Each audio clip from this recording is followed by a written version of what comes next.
1 João, capítulo 1, do verso 1 ao verso 4. 1 João. O que era desde o princípio, o que temos ouvido, o que temos visto com os nossos próprios olhos, o que contemplamos, e as nossas mãos apalparam com respeito ao verbo da vida.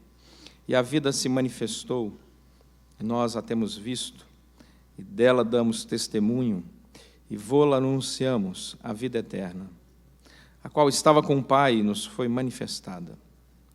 O que temos visto e ouvido, anunciamos também a vós outros, para que vós, igualmente, mantenhais comunhão conosco. Ora, nossa comunhão é com o Pai e com seu Filho Jesus Cristo. Estas coisas, pois, vos escrevemos, para que a nossa alegria seja completa. Amém. Nosso tema é Jesus Cristo real em um mundo virtual. Quero te dar alguns dados muito interessantes sobre a internet no Brasil. Nós temos no Brasil, entre aqueles que se conectam à internet através das suas casas, trabalho, escolas, lan houses ou outros lugares, 82,4 milhões de pessoas. Vou repetir o número que talvez você não acredite nele. 82,4 milhões de brasileiros têm acesso à internet.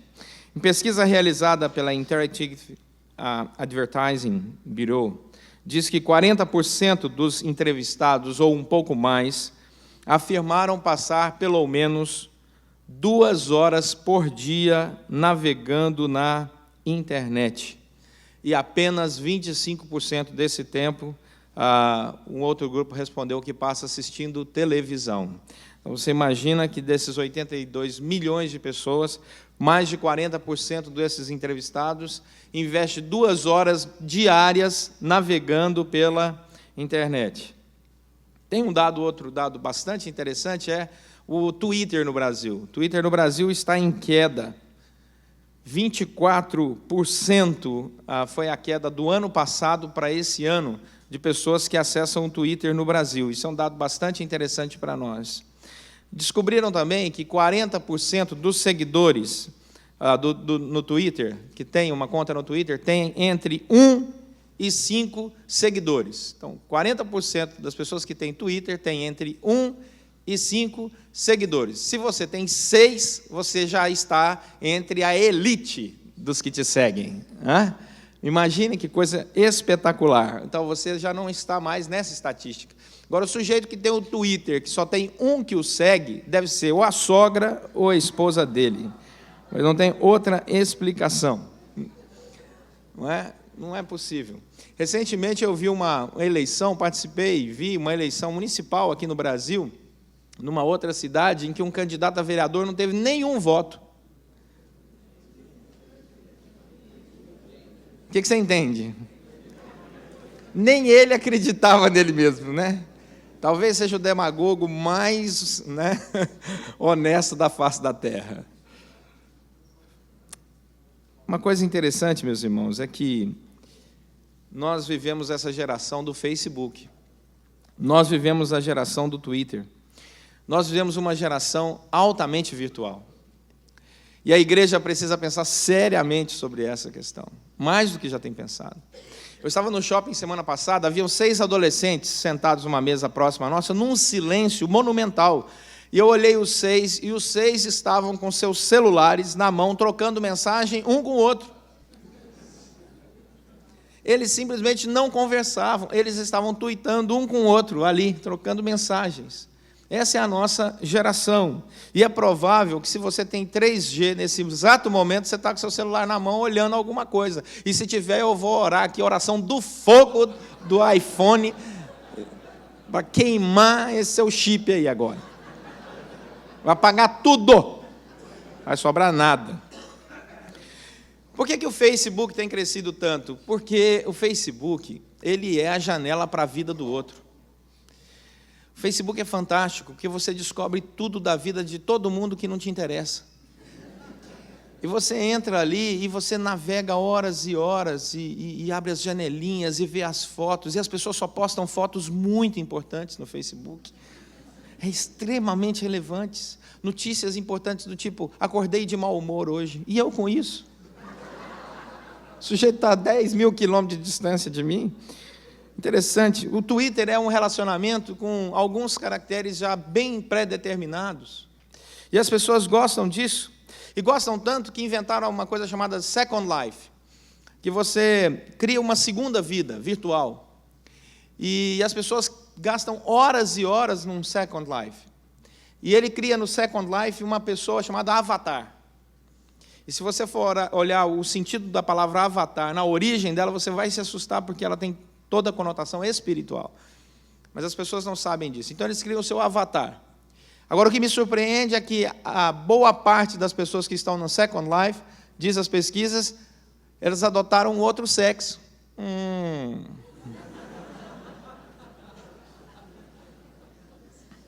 Sem comentários.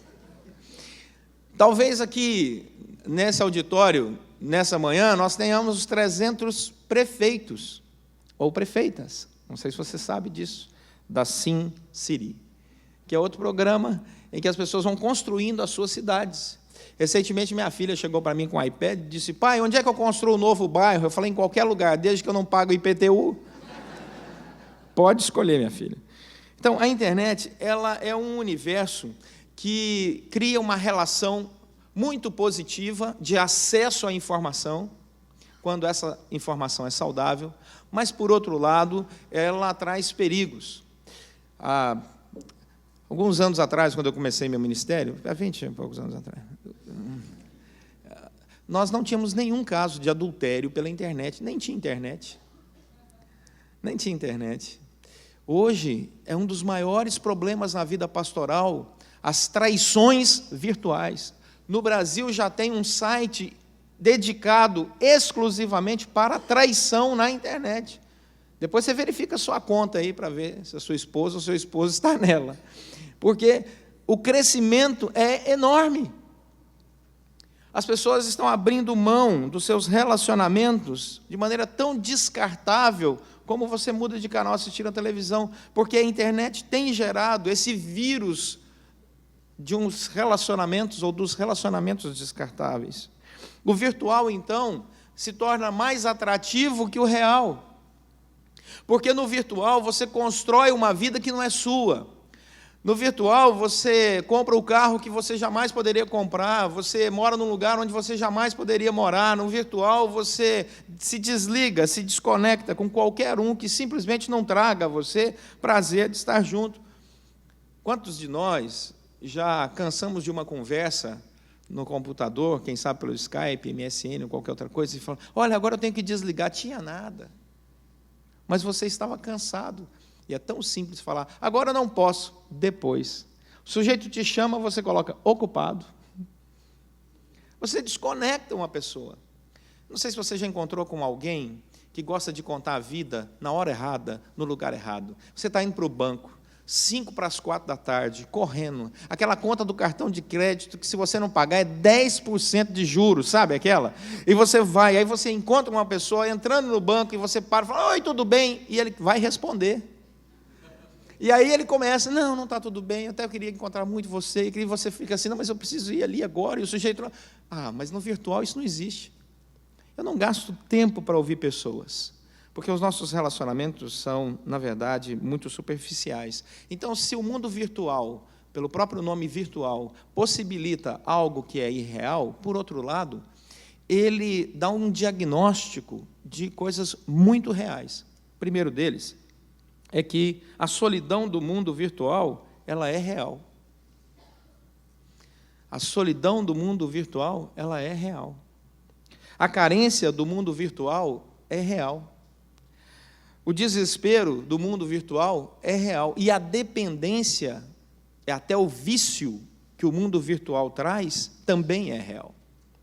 E as pessoas começam a trazer até dentro do seu coração a superficialidade do conhecimento. Diga a verdade, não é muito mais fácil hoje você andar conectado 24 horas com o seu iPad ou com qualquer outro tablet que você tenha, do que ficar decorando números e fórmulas? Nós nos esquecemos agora dos números de telefones de pessoas amadas, porque o telefone tem memória. Pergunte para uma pessoa há 20, 30 anos atrás, ele sabia uma sequência enorme de números. Hoje nós sabemos de senha. Mas, como está tudo gravado ali, o GPS nos gerou em nós uma total dependência. Nós não precisamos mais decorar nome de rua ou lugar para chegar em determinado compromisso. Você coloca no GPS e chega lá. Então, nós temos as facilidades do mundo virtual, mas isso gera em nós uma certa preguiça intelectual. E esse é o perigo. Uma certa dependência. Porque a espiritualidade não é virtual, espiritualidade é real. E Jesus Cristo não nos chamou para viver no mundo virtual, Jesus Cristo nos chamou para viver no mundo real. Então, se o virtual, se a internet, se todos esses elementos, Twitter, Facebook, blog, por aí vai, são elementos importantes que podem nos auxiliar, ferramentas de trabalho e de evangelização, que tem um tremendo lado positivo, temos que tomar muito cuidado, porque ele pode nos conduzir a um pântano existencial. O que é o pântano? É quando você tem um lugar amplo, mas sem nenhuma profundidade.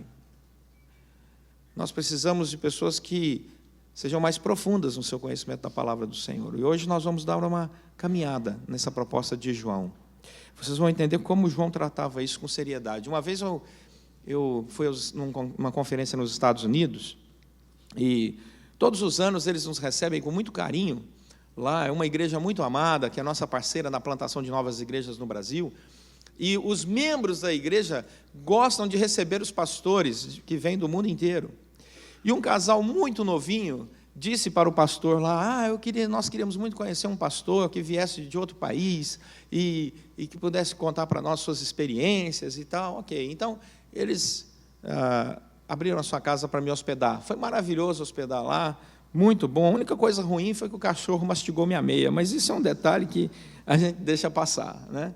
E foi muito interessante, porque eles me receberam com muito carinho, mas me surpreenderam, porque no final da tarde eles me telefonaram e falaram assim, pastor, dá para o senhor jantar conosco? E isso não compõe o nosso protocolo de hospedagem, porque almoço e jantar é na conferência.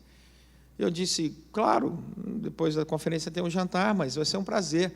Não, o senhor, por favor, nos encontre em restaurante tal, e o senhor é nosso convidado, nós vamos pagar a conta. Eu falei, opa, vou levar 20 amigos, né? Vamos lá, não tem problema nenhum. E fui.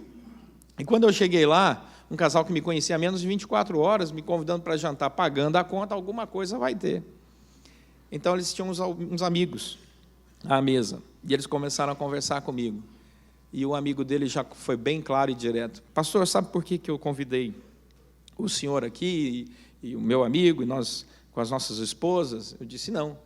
É porque nós achamos que o senhor era um pastor qualquer. Eu falei, olha, descobri a verdade. Mas aí o meu amigo jogou o seu nome no Google. Aí eu falei, sim. E ele tem algumas perguntas para o senhor. Eu falei, pergunta para o Google. Então, ele disse, não, é porque o senhor faz isso, o senhor fez aquilo, e ele tinha toda a minha vida. E eu fiquei impressionado com aquilo. Eu fiquei tão impressionado que a primeira coisa que eu fiz quando cheguei no quarto foi ligar para minha mulher. Meu bem, acessa o Google aí, veja quantas páginas. Nem eu tinha, porque eu não tenho Facebook e eu não tenho Twitter, eu não tenho nada. Eu tenho e-mail que de vez em quando eu abro, para desespero de muitos. Mas, como nós hoje somos uma geração dependente disso. Eu quero saber quem é quem, eu pergunto ao Google. Mas, nessa espiritualidade tão superficial, que tem como característica esse mundo virtual, nós encontramos um problema no meio da igreja. Dá uma olhada aí nessa carta que nós acabamos de ler, de João. Versículo 1 do capítulo 1. O que era desde o princípio, o que temos ouvido, o que temos visto com os nossos próprios olhos, o que contemplamos, as nossas mãos apalparam com respeito ao verbo da vida. A primeira coisa que nós percebemos, meus irmãos, é que João, ele quer convidar as pessoas para uma reflexão mais profunda, não superficial, nem virtual, de um ser chamado Jesus Cristo. Nós vivemos uma época de uma apologética muito superficial. Nós vivemos uma época onde os púlpitos são superficiais. Mas eu quero dizer uma coisa para os irmãos, e ontem nós ouvimos isso aqui muito bem, nas 3 palavras da pré-conferência, dos 3 pastores que antecederam ao Hernandes e depois o Hernandes. Eu quero dizer uma coisa para os irmãos aqui, eu quero defender os pastores. Pastores são superficiais, porque suas ovelhas também são superficiais. E no universo onde quem come arroz e feijão está satisfeito, gera preguiça no agricultor de produzir outra coisa. Então, quando você tem um rebanho que vai mais fundo, exige do pastor que ele ou se aprofunde no conhecimento da palavra, ou ele saia de onde está. Porque quando o pastor é fiel e a igreja é infiel, Deus tira o pastor dessa igreja.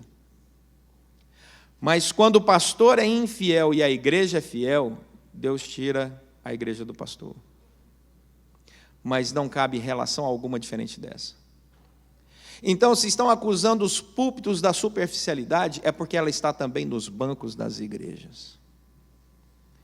Nunca um pastor foi perguntado sobre doutrinas fundamentais da fé, de maneira séria, bem elaborada, em congressos que eu participei. Nunca. Eu nunca vi alguém perguntando a relação clara, por exemplo, entre coisas simples, patripassionismo e uma outra proposta de Magrath, que seria uma relação bem interessante, que é o teopasquismo. É isso mesmo, o pastor está falando grego? Não, teologia mesmo.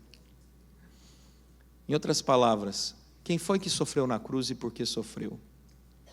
O patripassionismo, ele dizia que Jesus Cristo, quando estava morrendo na cruz, o Pai sofreu por ele, mas também assimilou a dor dele, porque eles são modalistas sibelianos. Os irmãos entenderam. Mas quando nós pensamos em teospasquismo, nós descobrimos que todos nós aqui somos isso. Porque nós aprofundamos uma proposta teológica em que o Cristo que sofreu na cruz por você e por mim, também gerou sofrimento no Deus Pai. Porque o Pai sofreu quando o Filho sofreu. Eu quero dizer para os irmãos que eu passei algumas manhãs pensando sobre essa relação na perspectiva de Moltmann, e pensando, meu Deus do céu, e como isso mexeu no meu coração, meu Deus do céu. Sabe por quê, meus irmãos? Quem tem filho sabe que quando o filho adoece, o pai e a mãe sofrem mais. É ou não é verdade? Nós sofremos a dor do filho, sofremos a dor da filha e sofremos 2 vezes. Sofremos porque o vemos sofrer e sofremos porque desejaríamos, de alguma forma, encontrar a cura que nós não encontramos. Ou, quem sabe, até sermos substitutivos na dor que ele sofre. Quantos pais e mães, ao ver os filhos sofrendo, diziam aqui sim, ou dizem assim, pastor, eu gostaria de estar lá, ele não, ela não, eu. Pois na teologia cristã, meus irmãos, isso se chama teopasquismo, ou seja, nós identificamos em Jesus Cristo não apenas a dor daquele que se deu na cruz por nós, mas também a dor do Pai ao ver o Filho sofrendo como inocente, pagando os nossos pecados. Nós fizemos Cristo sofrer e o Pai chorar. Mas no mundo virtual não cabe esse tipo de reflexão. Como diz o Moltmann, na paixão do Filho, o próprio Pai sofre as dores do abandono. Na morte do Filho, a morte recai sobre o próprio Deus. E o Pai sofre a morte do seu Filho em seu amor pelo homem desamparado. Então, nós descobrimos que as pessoas hoje, na sua superficialidade virtual, dos relacionamentos rápidos, que se desconectam na mente tão rapidamente, quando são convidadas a pensar um pouco mais profundo na sua fé e na sua relação com Deus, elas geram púlpitos superficiais, Púlpitos superficiais retroalimentam igrejas superficiais, que retroalimentam púlpitos superficiais, e o pastor não pode ser superficial, e a igreja não deve ser superficial, porque o mundo que está aí fora está nas mãos de Satanás, e ele é mau. O diabo nos odeia. O diabo quer matar os nossos filhos, quer conduzir os nossos filhos à droga. O diabo quer conduzir os nossos filhos a uma família que não é família. E existem pais e mães gastando mais tempo respondendo e-mail e atualizando o Facebook do que orando com seus filhos. Os mesmos que lotam os púlpitos das igrejas e que levam, de vez em quando, o seu filho 1h30 no domingo, e quando ele tem um problema com droga ou qualquer outro, cobram dos pastores ou da liderança. Eu trago meu filho todo domingo à igreja. Você nos dá 1h30. O que você faz com as outras horas da semana? Com seu filho, com a sua filha, com a sua esposa, com o seu esposo? Que dependência virtual é essa? E volto a afirmar, para que ninguém se engane, eu acredito que a internet é um instrumento maravilhoso e que devemos usar em todas as suas portas santas. Para a nossa educação, podemos visitar bibliotecas teológicas, podemos entrar no Louvre e mostrar para os nossos filhos aqui do Rio de Janeiro as maiores bibliotecas, podemos entrar num Google Earth e andar nos melhores lugares e mostrar para os nossos filhos, os nossos parentes, mostrar para as pessoas e divertirmos ali um tempo, mas não podemos substituir esse tempo ou priorizar esse tempo do que a nossa relação com Deus. Sim, existem, pastores que gastam mais tempo respondendo e-mails do que falando com Deus. Mas porque quem está enchendo a caixa de e-mail deles é a igreja. De mensagenzinha FW. Aquelas acompanhadas. Aí aparece a foto de uma flor. Pastor, essa mensagem. Não tenho o costume de mandar mensagens como essa, mas olha, eu já deleto tudo. Já avisei o púlpito da igreja. Se for encaminhado, PowerPoint, eu já vou deletando, porque eu abro pouco, não tem muito tempo. Vou ficar lá perdendo 2 horas olhando aquele negócio lá? Não vou. Com uma musiquinha bonita? Não vou. Tem mais o que fazer. Então, isso é um problema. Meus irmãos, vindo de Águas de Lindóia, com um colega pastor, eu passei ali em Aparecida. Olhei aquele templo católico enorme, me deu uma curiosidade. Aí eu falei, bom, estou sem minha mulher, estou sem meus filhos. Olhei para o pastor do lado, falei, vamos fazer uma pesquisa teológica?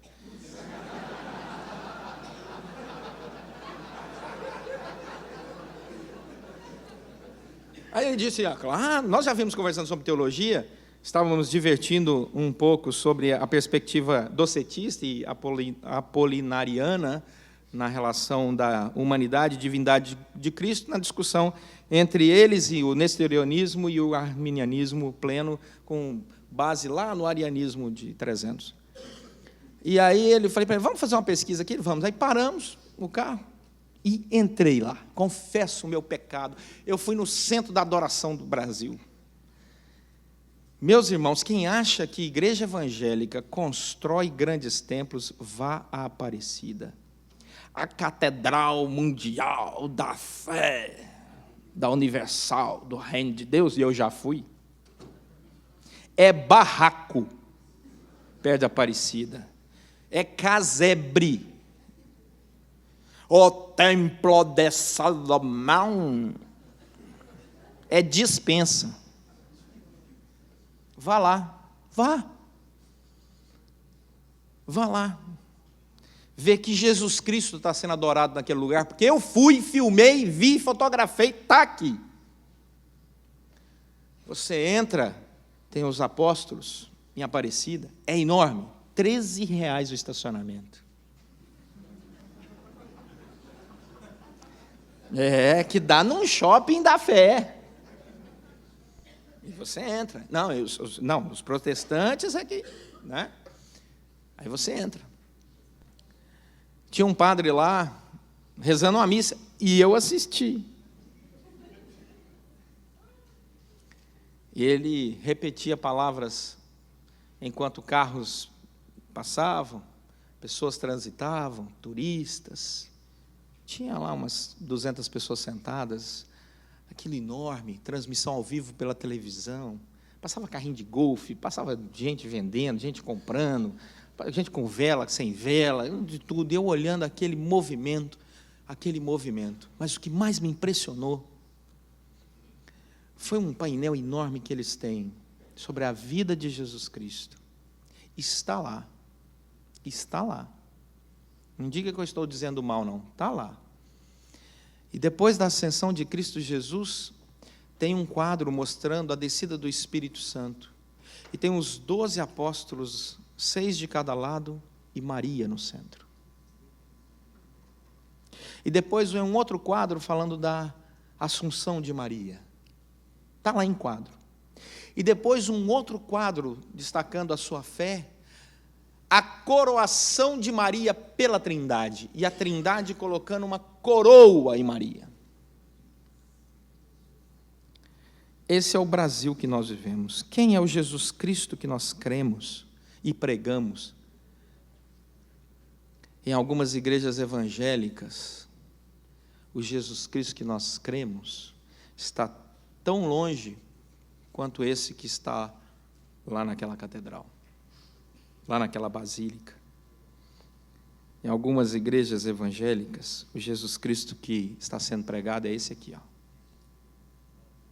Esse é o Jesus Cristo de algumas igrejas evangélicas. Mas esse não é o Jesus Cristo da Bíblia. Esse não é o Jesus Cristo que nos reuniu aqui esta manhã. Esse não é o Jesus Cristo que eu sirvo. Esse Jesus Cristo é da Santíssima Trindade, que se encarnou entre nós, cheio de graça e verdade, e vimos a sua glória, glória como do unigênito do Pai. Quando alguém vira para mim e fala assim, pastor, até que o Jesus Cristo da Igreja Católica Romana, eu falo, vá lá no maior santuário e veja se aquele é o Jesus Cristo que você adora. Depois você vem cá e conversa comigo. Mas o senhor paga até o estacionamento, quer ver? Eu chamo o pastor auxiliar, paga aí. Tem que pedir ao Felipe para fazer isso. Algumas pessoas viajaram para o Oriente e voltaram e falaram comigo, assim, pastor, eu fiquei impressionado. Os muçulmanos, como eles oram, várias vezes ao dia. E eu fiquei impressionado como eles ficaram impressionados. Os Estados Unidos estão numa crise terrível, porque o presidente de confissão evangélica defende menos princípios cristãos do que o outro concorrente, que é Mormon.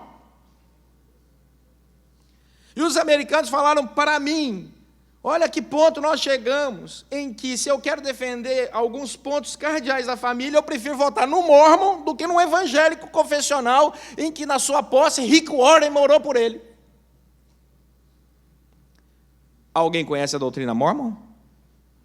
Lembra-se quem é Jesus Cristo para os Mormons, né? Como é que pode? A que ponto nós chegamos? Quem é Jesus Cristo para os kardecistas, que tantos acham bonitinho? Quem é Jesus Cristo para o ateu, que de ateu não tem nada, porque ele construiu um Deus para si mesmo, que é ele mesmo? O ateu adora a si mesmo, presta culto a si mesmo, crê em si mesmo e dizima para si mesmo. Meus irmãos, a superficialidade é impressionante. Impressionante. Recentemente, o Leonardo Boff, teólogo católico, estudado, que tem um nome lindo, Leonardo, né? Que significa a força do leão. De vez em quando eu acordo e falo, o leão está com dor nas costas. O Leonardo Boff escreve num dos livros dele sobre espiritualidade, do encontro dele com Dalai Lama, lá na Alemanha, imagine só. E ele diz assim, Dalai Lama, encontrei Dalai Lama, grande mestre iluminado. Eu falei, ih. E perguntei para Dalai Lama, qual é a melhor religião? E o Dalai Lama me disse, é aquela que te faz melhor. E ele falou, que sabedoria. Tem umas respostas que eu vou te contar. Esses dias eu vi um filme de um monge, que o sujeito entrou 2 horas na fila para ouvir o monge. Aí chegou, o monge está lá, o cara chegou, olhou para ele e falou assim, grande mestre, 6 meses esperando para fazer a pergunta para o monge para responder. Pois não. Por que o elefante é cinza? 6 meses. Sujeito desse não tem família. Aí o monge respondeu: o elefante é cinza porque é cinza. E o cara saiu: ó, grande mestre, que sabedoria.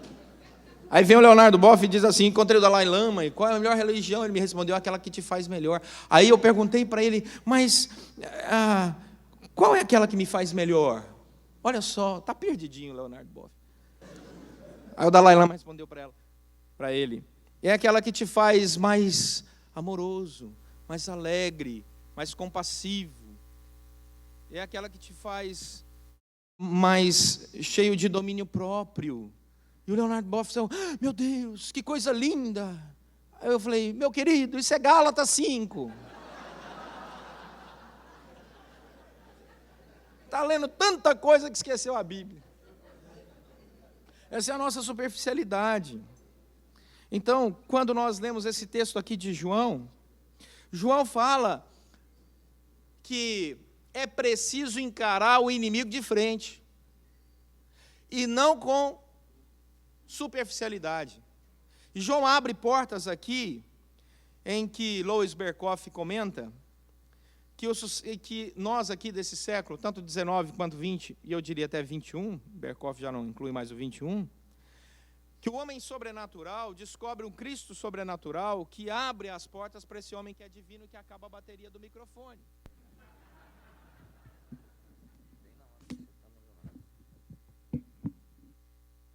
Só falar do Leonardo Boff, acabou a bateria, né? Isso aqui é santo forte, né?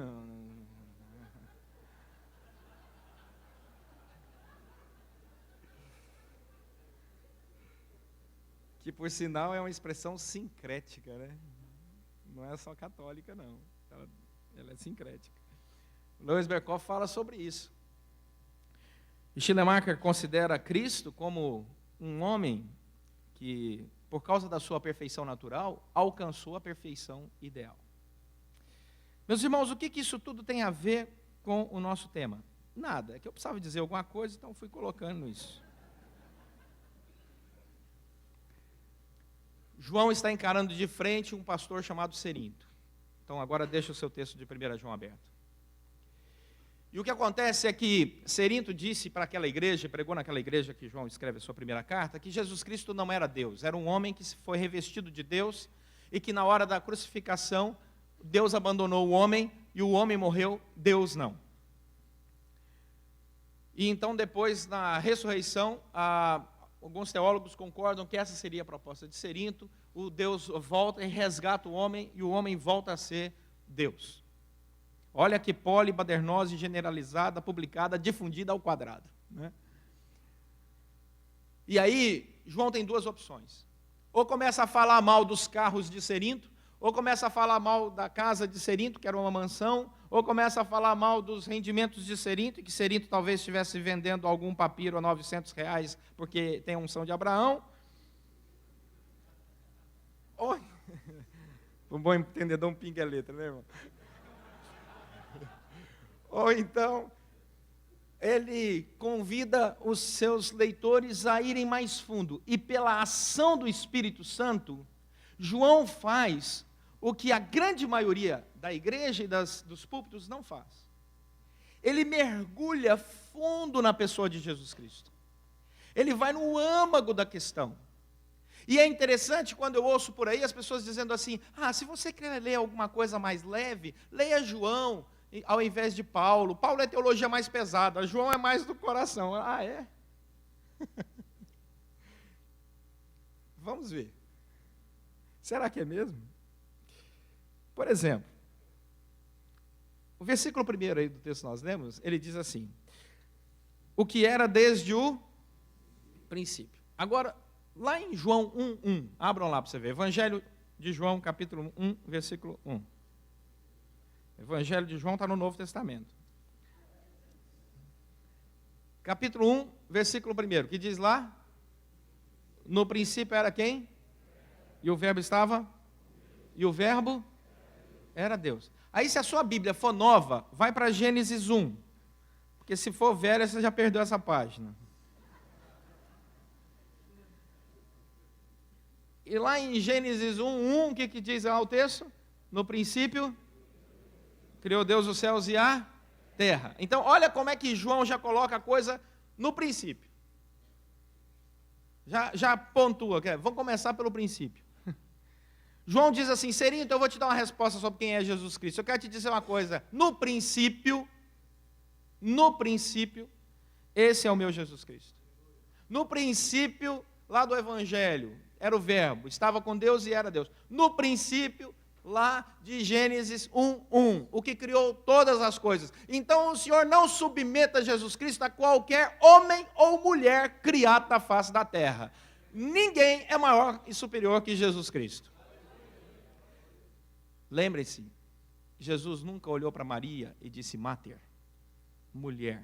Ele sempre usou mulher, guiné, palavra grega. Ele nunca olhou para ela e disse em grego mater, mãe. Ele sempre disse mulher, guiné, palavra grega. O que eu tenho contigo? Não, mas eu estou te fazendo um pedido. Não, o seu pedido eu posso atender, mas vou te colocar no seu devido lugar. Hein? Esquece não. E Jesus atendeu o pedido de mulher, Maria, como atendeu o pedido de qualquer outra mulher que chegou a ele com fé no Novo Testamento, nos Evangelhos, ou de centuriões, homens e mulheres pecadoras. Então, Maria é uma mulher muito querida, mas não vai colocar ela acima do nosso Senhor e Salvador Jesus, não.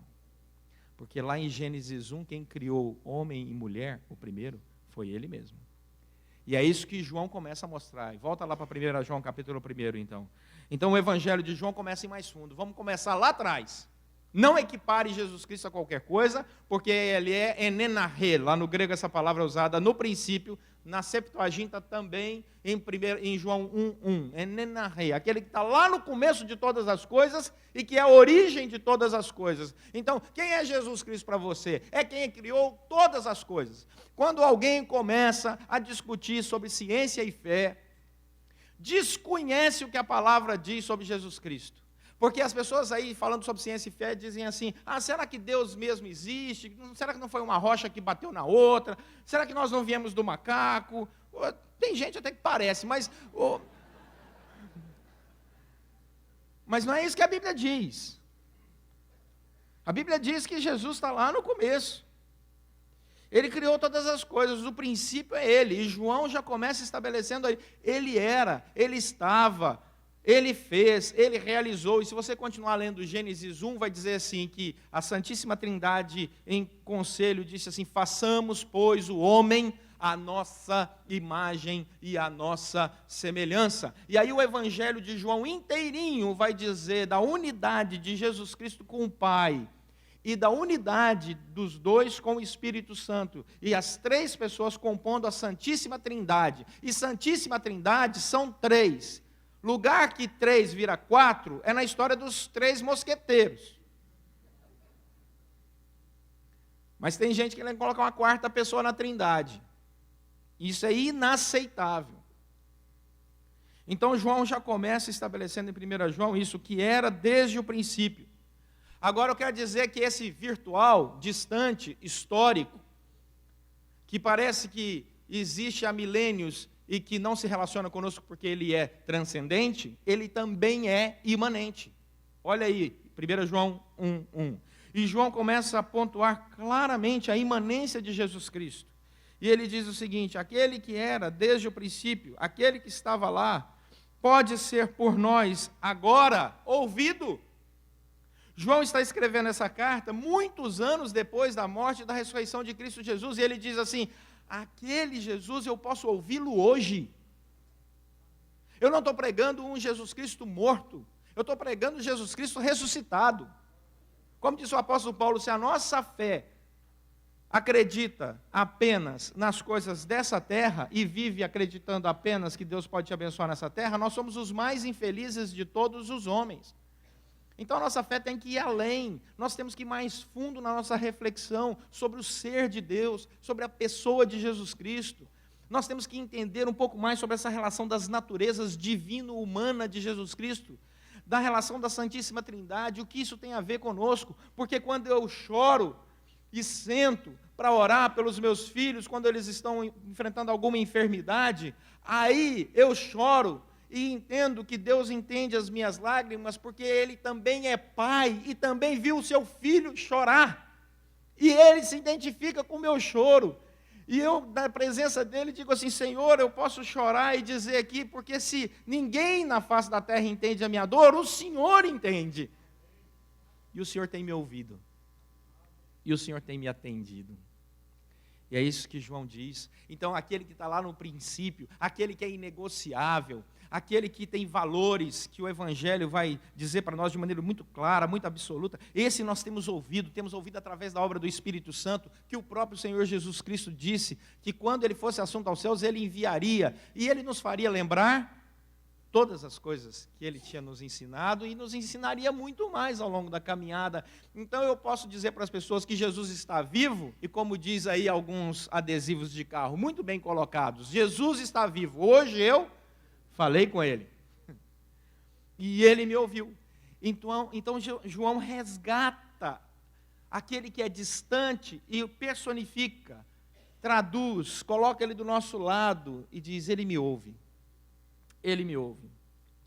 É interessante porque essa expressão na língua grega, que foi escrita no Novo Testamento, akouo, está no perfeito, assim como todos os outros, a partir dessa primeira afirmação, estão no tempo perfeito. Fritz Heiner diz que o perfeito aqui é uma expressão, um ato que tem início no passado, mas que continua nos acompanhando com efeitos duradouros, dia após dia. Ou seja, aquilo que Jesus disse lá atrás, continua sendo dito aos nossos ouvidos pela obra do Espírito Santo, todos os dias.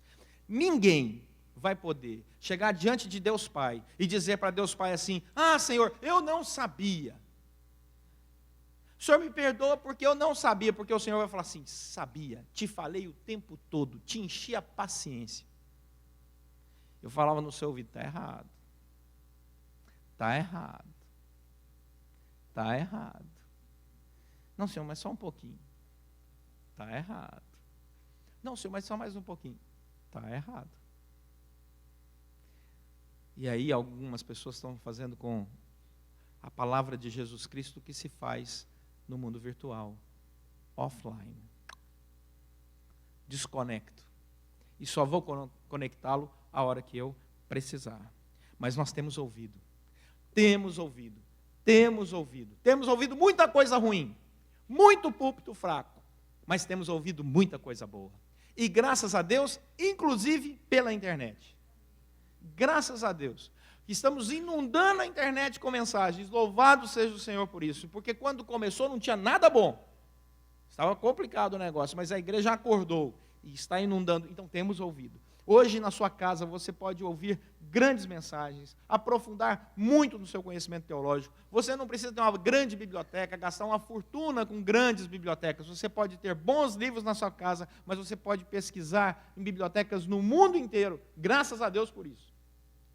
Então você tem ouvido sim, assim como João diz, nós temos ouvido, aquele que era desde o princípio, continua aí no versículo 1, e nós temos também visto com os nossos próprios olhos. Essa palavra é uma palavra que diz alguém que contempla uma joia rara, pega uma joia rara e olha para ela e diz assim: eu contemplo algo totalmente puro. Olha o Evangelho de João, capítulo 19, o verso 35. Evangelho de João, capítulo 19,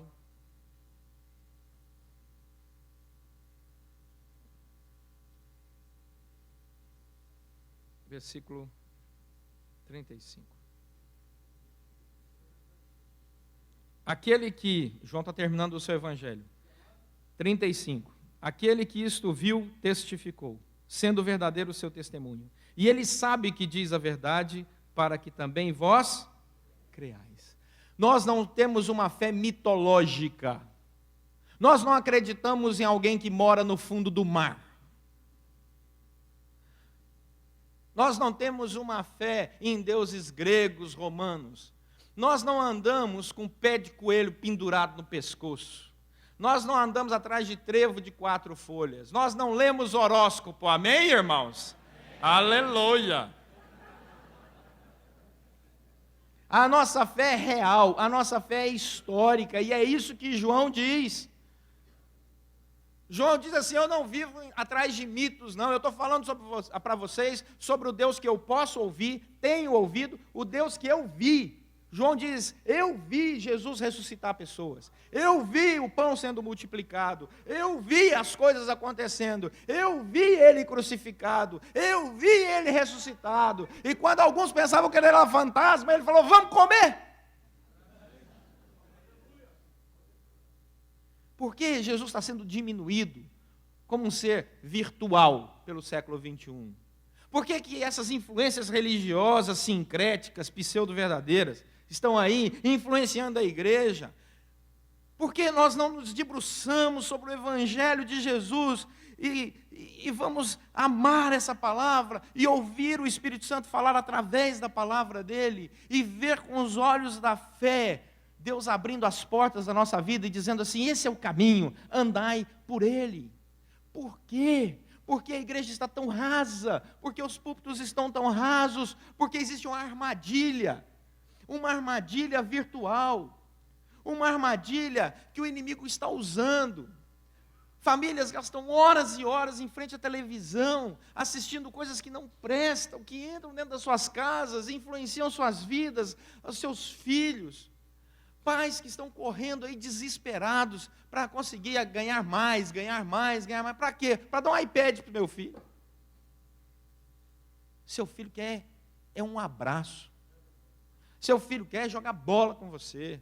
A sua esposa quer caminhar na praia de mão dada. Estou vendo as mulheres dando uma cotovelada nos maridos aí. É isso que ela quer. Vira para sua esposa, pergunta para ela assim: o que você quer, meu bem? Um carro novo, 0 quilômetro, conversível? Ou você quer que todos os dias eu te sirva como o homem mais apaixonado do mundo? Pergunta difícil, né? Tá vendo?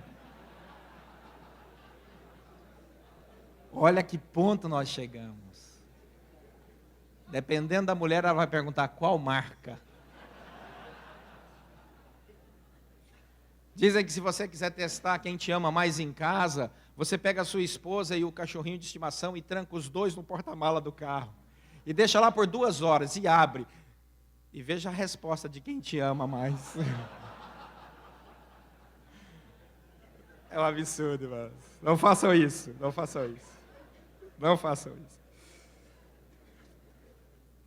Então nós vivemos esse desconforto do mundo, onde as pessoas estão correndo atrás de algo que é virtual. Apenas. Quando Jesus quer ser experimentado, Jesus está desejoso de nos ver falando com Ele na praia. Jesus está muito desejoso de ter um tempo de meditação entre você e Ele. Jesus está muito desejoso de responder todas as perguntas que você já fez e que não esperou a resposta de nenhuma delas. Porque você, quando entra no seu quarto para orar, você pega lá a sua Bíblia, lê o versículo e começa: Senhor, muito obrigado por essa manhã. É a única frase de obrigado, porque o resto é só pedido. Oh, Senhor, faça isso, faça aquilo outro, faça aquilo outro. Oh, Senhor, abençoa isso, não sei o que. Tarará. Em nome de Jesus, amém. Levanta e sai. E Jesus fala: peraí, eu quero te responder. Mas falta a nós o tempo da meditação, da oração. Falta o tempo porque nós temos que responder tanto e-mail. Nós temos que responder e atualizar tanta coisa no Facebook, no Orkut, no Twitter. Um dia eu estava no avião e 2 jovens adolescentes estavam ao meu lado, e aí eu falei: eu vou evangelizar esses meninos. Eu vi que eles não eram crentes, eu vou evangelizar esses meninos. Então o avião decolou, Rio, Brasília, e ir para Brasília é um lugar que você tem que ir com muita oração. Aí eu fui, e aí os 2 meninos do meu lado, eu disse: vocês estavam lá cheio de free shop, eu disse: vocês estão chegando estamos chegando de Miami, e não sei o quê, e começaram a falar. E o menino com o computadorzinho aberto, mas obviamente sem conexão de internet. Naquela época não tinha, há um ano atrás. Hoje, dependendo do voo, já tem. Mas ele virou para mim e falou: o senhor faz o quê? Aí eu falei: pronto, se eu falar que sou pastor, acabou a conversa. Aí eu falei: não posso mentir. Aí eu olhei para ele e falei: sou teólogo.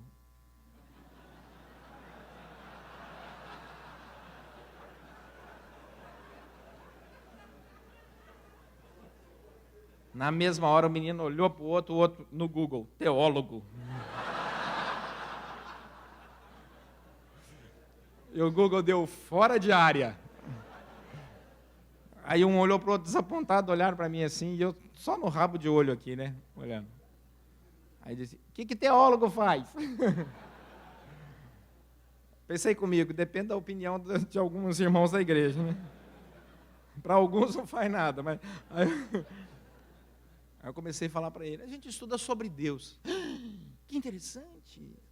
Ah, a minha mãe é muito religiosa. Eu falei: ah, é? É, ela segue uma cartomante.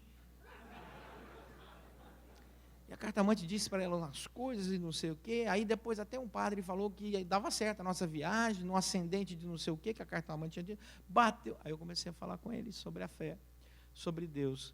O Deus que se revela, não dessa forma, mas na palavra de Deus. E fui 1h40. Eles não tinham outra saída, o avião cheio, não podia sair do meu lado.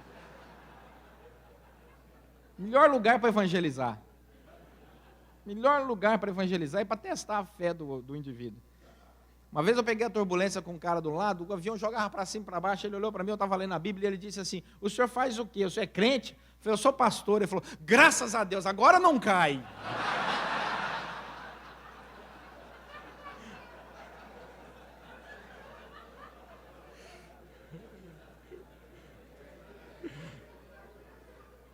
Aí eu olhei para ele e falei: e se cair? Então, essa é a nossa realidade. Nós estamos vivendo um mundo tremendamente superficial, mas as pessoas estão carentes de alguém que apresente a eles um Jesus muito mais profundo do que o cartão de crédito. Não, Jesus vai te dar, Jesus vai te abrir portas e você vai ser um conquistador. Isso é cartão de crédito. Não. As pessoas querem conhecer sobre o ser de Deus. Elas carecem de alguém que conte para elas que Deus morreu na cruz pelos nossos pecados. Ele nos ama. E que se todas as religiões do mundo exigem o sacrifício dos seus fiéis, só no cristianismo a deidade se sacrifica pelos seus fiéis. Porque só o cristianismo é verdade. E verdade que transforma, que liberta. Daí João pode dizer: nós vimos com os nossos próprios olhos, nós contemplamos, olha que bonito isso no final do versículo 1, e as nossas mãos apalparam. Meus irmãos, ouvir é uma coisa, ver é outra, mas apalpar, diz Dr. John Stott, é a prova cabal de que não era fantasma. Eu posso abraçar, João diz: eu podia abraçar Jesus. Olha que privilégio. Ele não é um mito, não é uma construção. Ele é fato. Então, que história é essa de vir um pastorzinho aí, tal de Cerinto, falar: não, ele entrava. Para com isso, gente. Eu vi, eu ouvi, eu apalpei. E sabe o que mais? Olha o final do versículo 1. Ele é o verbo da vida. Essa construção no grego é muito bonita porque é no ingenitivo. Ele é o logetuzoe, ele é o verbo que detém o poder da vida. É assim que está no grego. Agora, essa palavra verbo era a palavra usada para a força que coordena todo o universo. Quando um grego perguntava para outro grego: como é que aquelas estrelas não chocam uma com a outra? Aí eu digo sempre: pergunte ao Adalto. Adalto Lourenço, nosso cientista. Não, quando um grego perguntava para o outro: como é que essas estrelas não chocam uma com a outra? Aí um grego respondia para o outro: é por causa do verbo, do logê, do logos, daquele que coordena todas as coisas. João pega essa palavra e diz assim: eu quero dizer para vocês que esse que coordena todo o universo é o dono da vida. Esse é Jesus Cristo, que eu tenho ouvido, visto e as minhas mãos apalparam com respeito a esse verbo da vida. O Jesus Cristo não é virtual. Nós podemos sentir Jesus. Ele fala ao nosso coração hoje. A gente chora quando Ele fala ao nosso coração de maneira carinhosa. A gente se curva e sente Ele falando, abrindo as portas e dizendo assim: vai lá, filho, vai lá, filha, eu estou contigo. É gostoso quando você está sentado num momento muito difícil de dor e os braços de Jesus te abraçam. E sabe onde estão os braços de Jesus? Dê uma olhada para as suas mãos. Né? Nós somos o corpo de Cristo Jesus, chamado igreja. E nós temos que amar ao próximo como a nós mesmos. Se nós não mostrarmos para as pessoas aí fora com o nosso abraço o amor de Jesus, que abraço eles vão receber? Se nós não mostrarmos para as pessoas caídas a mão estendida de Jesus e formos para elas a mão estendida de Jesus para levantá-las, que mão irá estendê-las? Se nós não auxiliarmos os pobres nas suas necessidades, quem auxiliará? Se nós não colocarmos a mão sobre o enfermo e orarmos com ele pela cura, que mãos estarão ali?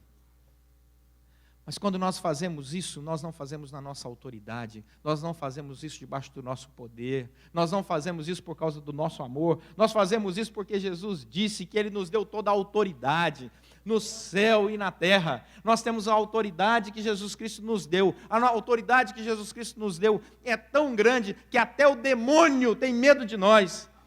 E a porta do inferno se fecha com medo da igreja, e assim mesmo fechada, ela não prevalecerá, porque quando nós chegamos ali para levar a mensagem de Jesus Cristo, pela graça de Deus, para resgatar pessoas, nós não vamos no nosso nome, nós não vamos no nosso poder, nós não vamos debaixo da nossa força, nós não vamos com a nossa autoridade, nós vamos com a autoridade, com o nome, com o poder e com a força de Jesus Cristo. Deus seja louvado. E a vida se manifestou, e a vida que nós vemos, olha o versículo 2, a vida que nós testemunhamos, versículo 2, é a vida que nós anunciamos. Esta vida não é somente vivida aqui, olha o que diz o versículo 2, mas é vida eterna. Nós vamos ter milhares de conferências, aqui na terra e quando acabar, no céu. Só que os preletores lá serão bem melhores. Nessa manhã recebemos o apóstolo Paulo.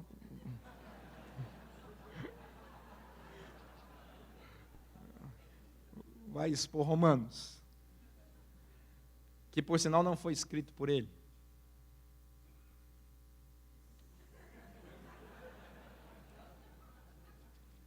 É verdade. Romanos 16, 22. Essa é só curiosidade. Não foi Paulo que escreveu Romanos. Você sabia disso? Está na Bíblia, Romanos 16, 22. Quem escreveu Romanos foi Tércio.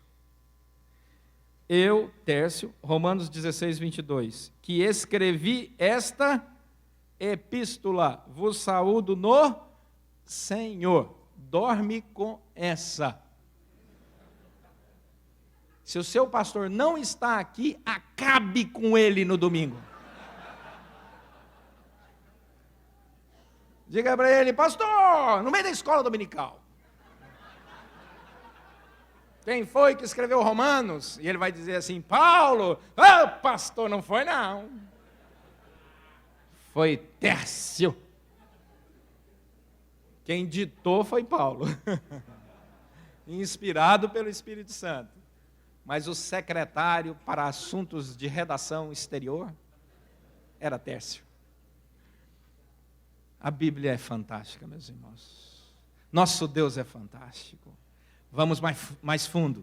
Vamos mais fundo. Para que os púlpitos não sejam rasos, os bancos também não podem ser. Que Deus assim nos abençoe. Vamos orar. Deus amado, obrigado. Porque é muito bom estar aqui no meio do teu povo santo, que o Senhor chamou das trevas para a luz, não por obras de justiças, praticados por nós, mas por tua imensa graça e misericórdia. Muito obrigado, Senhor, porque o Senhor colocou no nosso coração esse nosso amor por Jesus Cristo. Obrigado, Senhor, porque Ele está vivo e Ele fala através do Espírito Santo. Muito obrigado porque a palavra dEle inunda o nosso coração com as suas mensagens tão práticas para o nosso dia a dia. Nós queremos guardar os teus mandamentos por amor a Ti. E pedimos isso, que o Senhor assim nos qualifique. Em nome de Jesus Cristo, nosso Senhor e Salvador. Amém.